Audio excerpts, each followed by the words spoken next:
Bienvenue à tous. J'espère que l'année s'est bien passée. Enfin, la nouvelle démarre et pour démarrer, eh bien, on a choisi une jeune fille, voilà, qui va nous raconter son alia.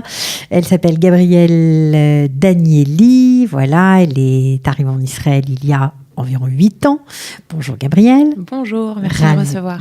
Ravie de t'accueillir. Donc, tu es responsable développement partenariat dans une ONG. Exactement. Qui s'appelle La Tête, qui est très connue des francophones d'Israël en tout cas. Absolument. Et des Israéliens. Et des Israéliens, évidemment. Mais on en parlera plus tard. On voudrait d'abord mieux te connaître, savoir pourquoi tu es venue en Israël alors que tu n'es pas du tout issue d'une famille pratiquante, tu n'es pas du tout religieuse. Tu étais très bien dans tes baskets en France, tu étais ingénieur du son. Tu avais une carrière qui commençait, tu bossais chez Radio France, je crois. Exactement, Radio France, Radio Classique. Voilà. Ouais. Donc, franchement, qu'est-ce qui t'a pris ? Alors, quelle mouche m'a piqué ? Exactement. En fait, c'est plusieurs choses à la fois. On va dire d'une part que j'étais vraiment curieuse de revenir un petit peu à mes racines, parce que ma grand-mère est née à Jérusalem en 1928. C'est toute une histoire comme ça du sionisme, comme on pourrait lire dans les livres d'histoire, qui sont venus de Pologne, qui ont affrété un bateau avec toute la communauté là-bas, qui sont arrivés ici, qui ont défriché... Qui sont arrivés en Israël. Qui sont arrivés en Israël. Alors, il y a vraiment 1920 à peu près, c'est ça ? En 1927 ou 28, ils sont arrivés. Okay, c'était vraiment le début, quoi. Il y avait pas grand-chose ici. C'était pas encore la Startup Nation. Et ils ont travaillé donc physiquement la terre. Ouais, et il y avait beaucoup à l'époque, c'était pas très facile de rester. Il y avait la malaria, il y avait les braquages. Les maladies, c'est vraiment ça. Et donc ils se sont après quelques Jérusalem. Ils sont nés. Elle est née à Jérusalem et la famille, je sais pas exactement où ils étaient, mais son père était dans les gardes à cheval. On a même une photo, donc c'est assez impressionnant. Ils travaillaient la terre, c'est des gens qui vraiment avaient un idéal. Et ça m'a énormément inspirée, étant petite, d'entendre ces histoires, en fait.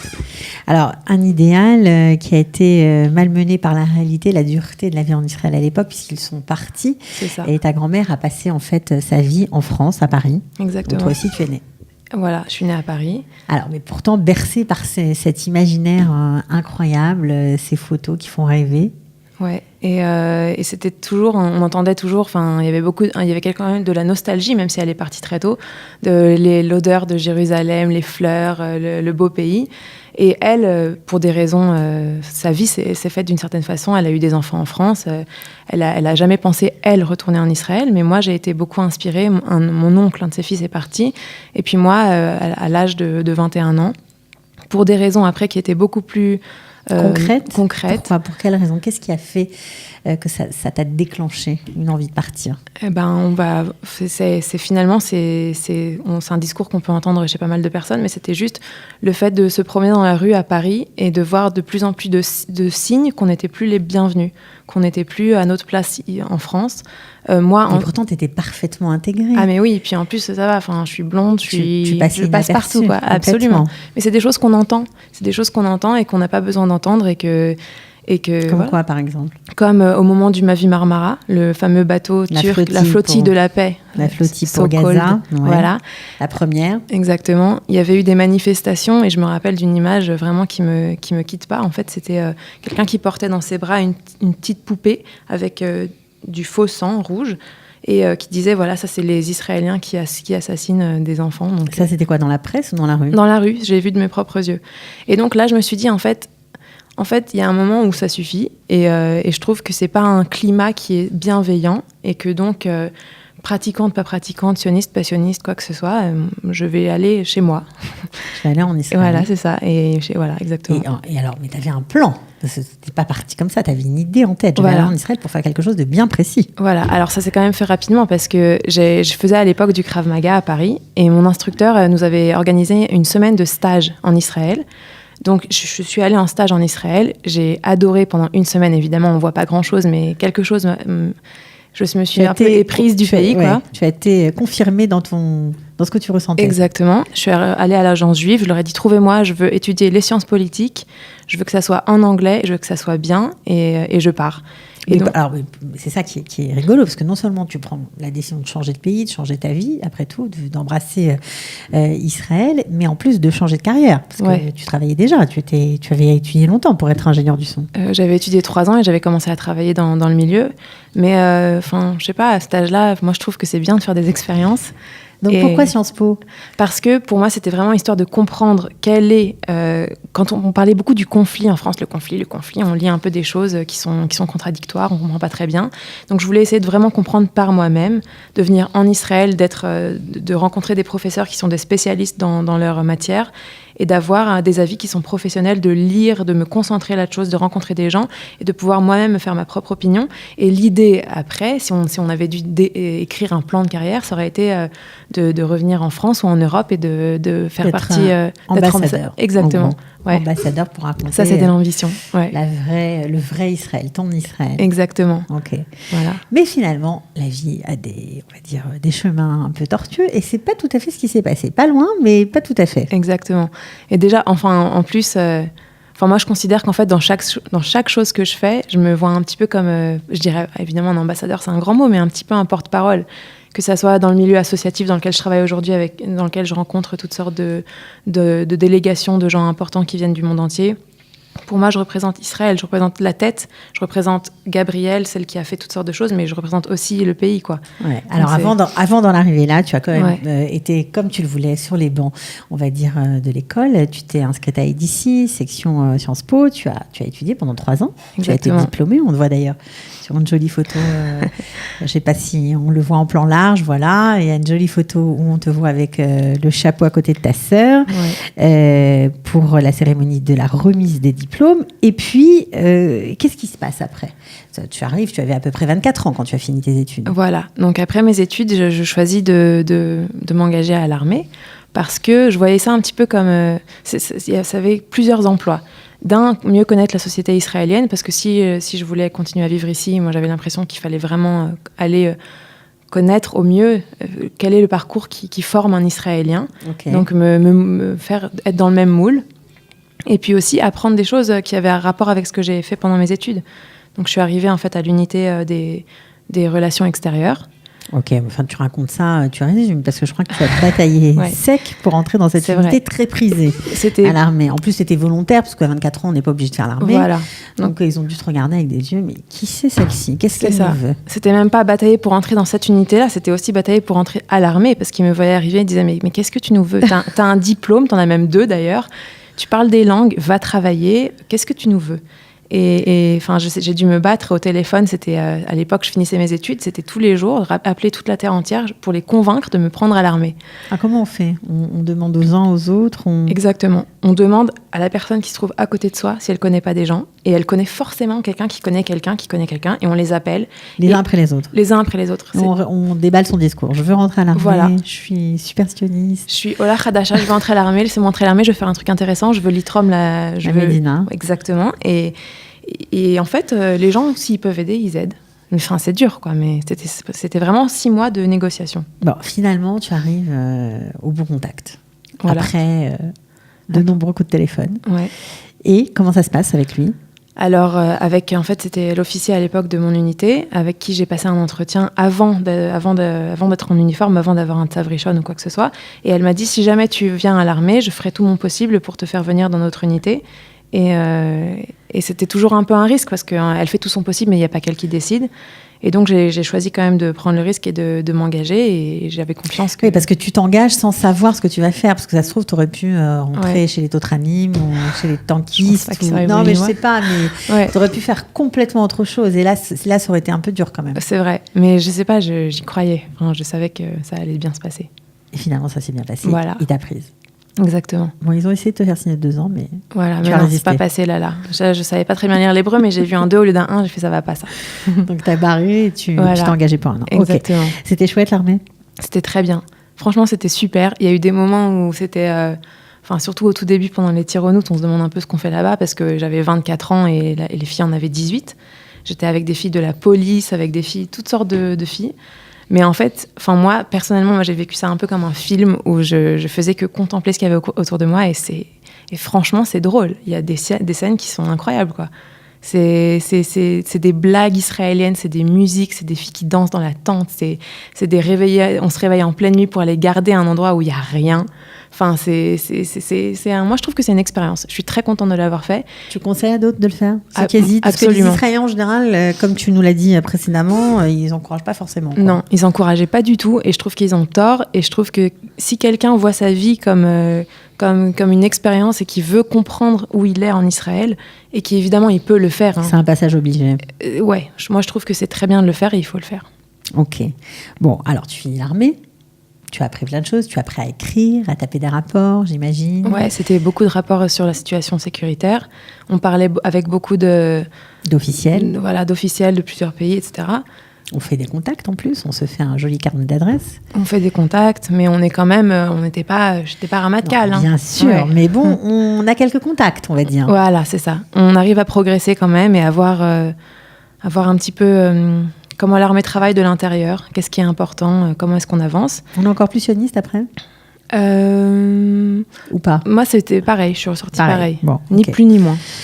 Donc après ça, tu t'es dit, il faut quand même que je gagne ma vie. Et tu es parti travailler, enfin de nouveau, tu es retourné dans ce que tu appelles ta maison, à IDC. Voilà, exactement. En fait, on m'a proposé, à l'époque, ils ouvraient une école d'informatique en anglais, ce qui n'existait pas.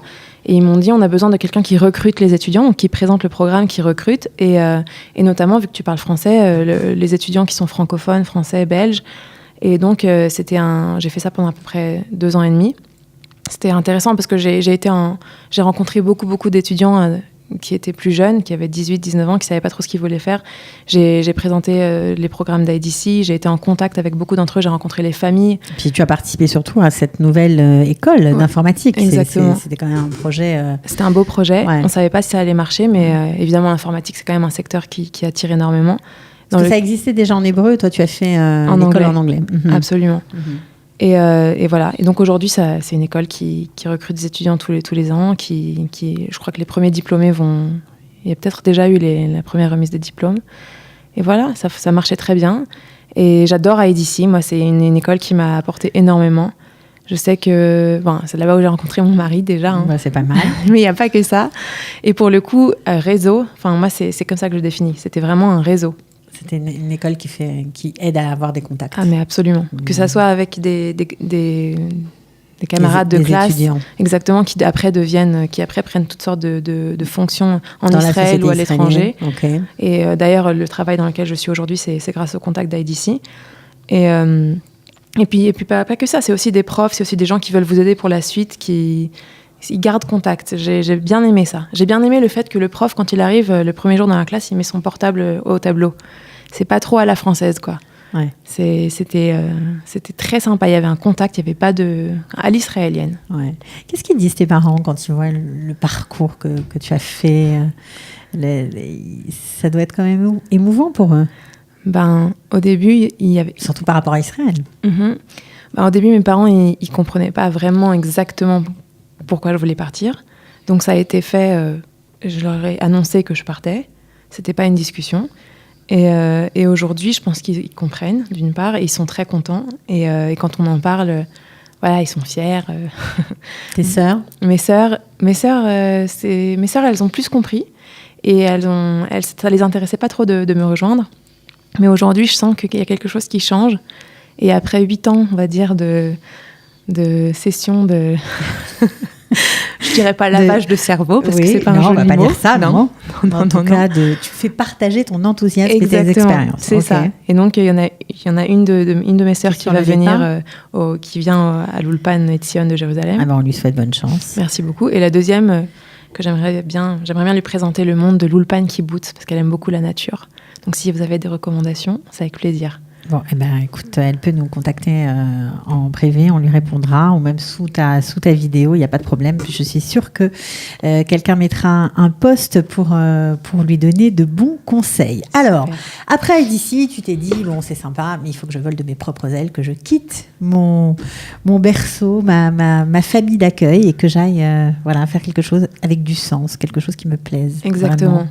Je voulais me développer professionnellement et je voulais je voulais apprendre plus de choses et je voulais avoir quelque chose qui est plus connecté à la société israélienne, en fait.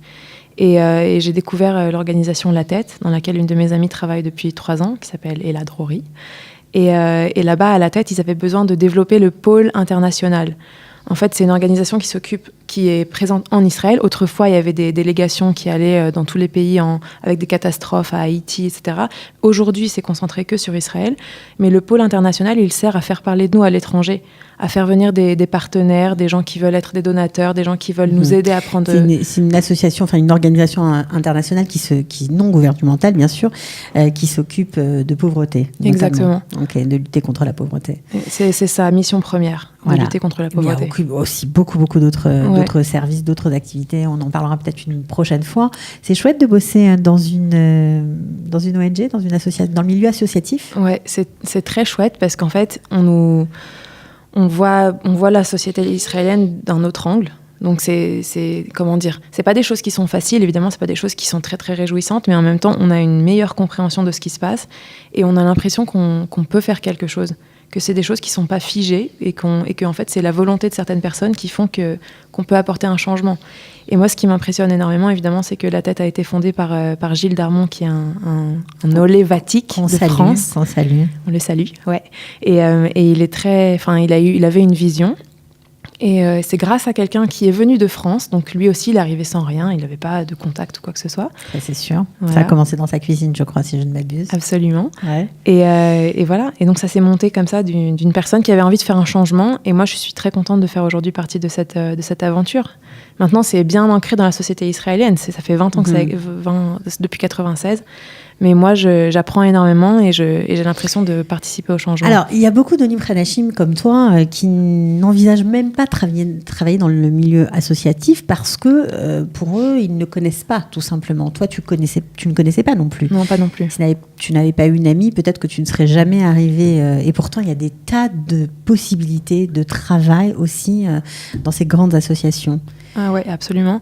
Et en fait, bon, déjà pour des raisons évidentes, quand on arrive en Israël, on parle pas hébreu, donc on n'a même pas le contact avec ces associations. Mais en Israël, il y a quelque chose de florissant. Le milieu associatif, il est très dense. Exactement.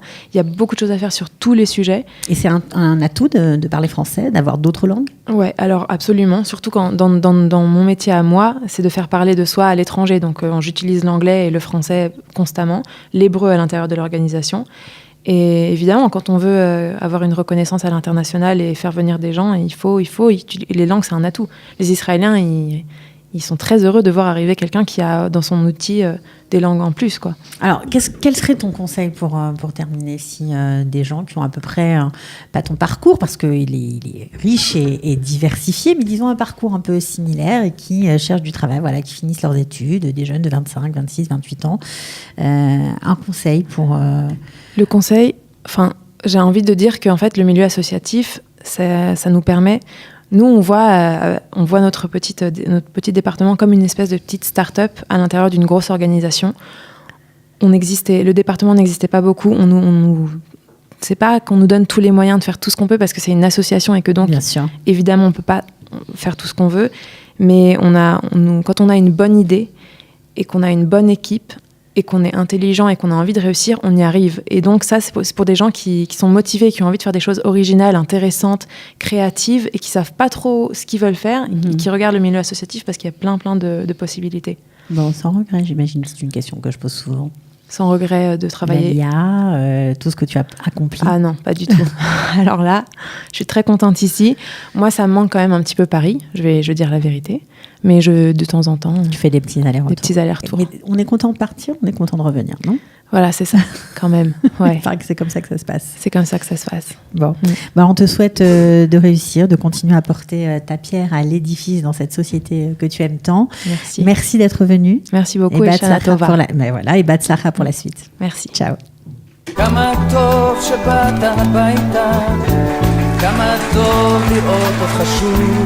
Ils ont relevé le défi de l'Alia. Studio Kalita vous raconte leur histoire. Alia Story, c'est vous, c'est nous.